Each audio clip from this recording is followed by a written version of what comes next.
You know, we have been keeping a close eye on the president's businesses during his second term. Well, this week, a new piece from the New York Times details the actions of a family of Syrian billionaires who reportedly invoked the Trump name to win favors in Washington and change U.S. policy. According to the paper, a member of the family approached South Carolina Republican Joe Wilson last summer with an idea to develop coastal property in Syria. But the only way to do it was to lift crippling sanctions that were imposed by the U.S. on Syria before the fall of the Assad regime. To help accomplish that, Congressman Wilson offered an idea. Watch this. You need to have a sign, okay, at the golf course. It needs to say future site of Trump National Golf Course. Of course. It's coming. It's coming, Mr. Congressman. Hey, whether it is or not. It's going to be here. Hey, whether it's a Trump National or not, you can put proposed Trump National Golf Course in Syria. I know how to get the president's attention, and that is, please. Yes, we'll do that. That will be amazing. He loves saying Trump Tower, but he really, as you know, in Scotland, likes golf courses and Florida. I mean, you name it. So please come up with a good sized billboard. Proposed Trump National Golf Course, Syria. Of course, we are ready for that. If someone can do it, absolutely, my dearest friend. Of course, it's ready. And actually, while I'm designing the project, I have in my consideration that this is going to be like Trump golf course. I'm guessing that by holding his hand here while talking, Joe Wilson is trying to make it seem like he's sharing a secret.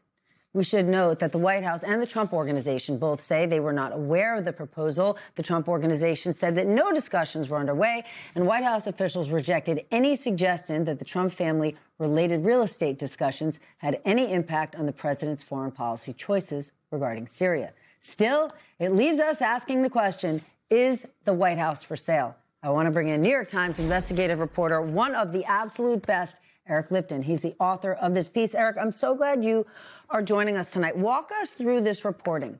What did this family's efforts reveal about how people who want to get things from this administration are trying to gain favor with the president? We've already seen that there are foreign governments that have offered things of great value to the Trump family. That is the United Arab Emirates, a $2 billion crypto transaction. The Qatari government is a player in a golf course deal.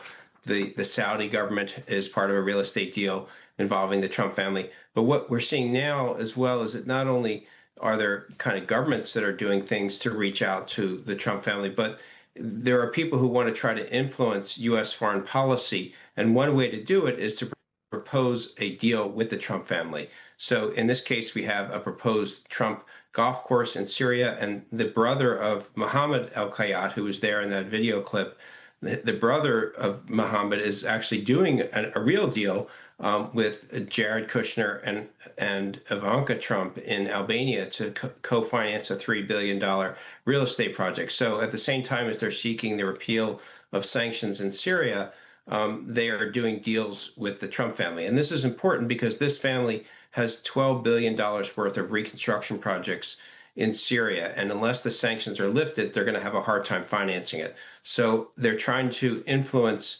U.S. sanctions policy while at the same time doing deals with the Trump family. You know, you describe efforts to win over U.S. lawmakers dating back to the spring with free offers to go to Syria. But Congressman Wilson was a particular target. Why this guy, and what did that effort look like?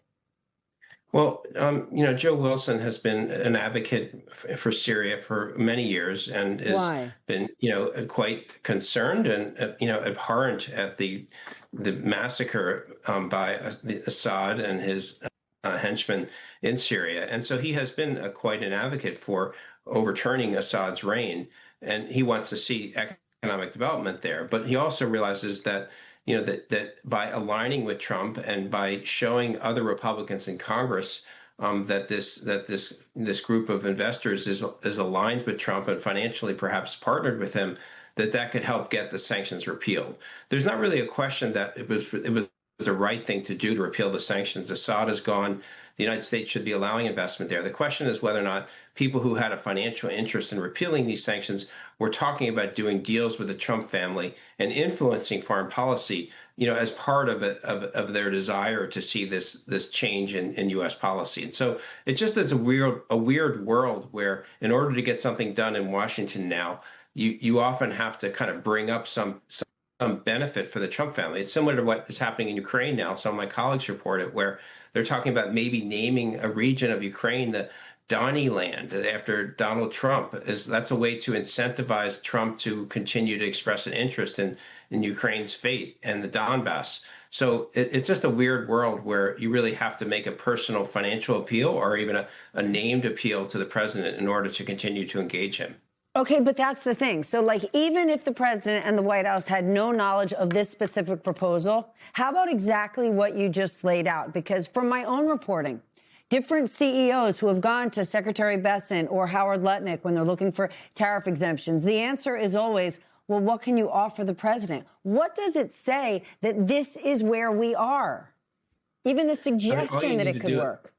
Yeah, all you need to do is look at all of the nonprofits that are accepting, hundreds of millions of dollars in donations and kind of as a way to show deference or, homage to the president. These are, as these corporations are doing it, thinking that this is a way to impress the president and to get their agendas moving.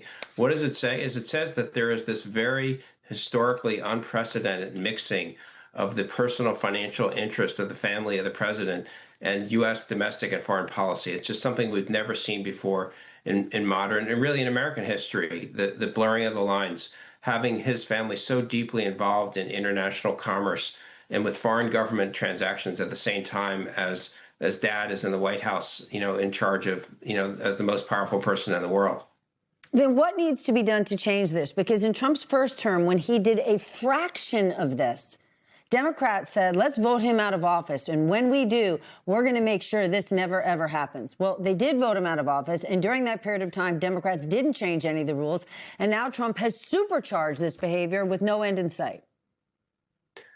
It's up to members of Congress to decide if this is something they think is inappropriate and to, set limits. The president is exempt from the federal criminal conflict of interest statute. And the Supreme Court has also ruled that making it hard to document, an action of corruption by the president because of the way that they're interpreting official actions. So there is very little limitation currently on what a president can do and put him or herself in jeopardy criminally.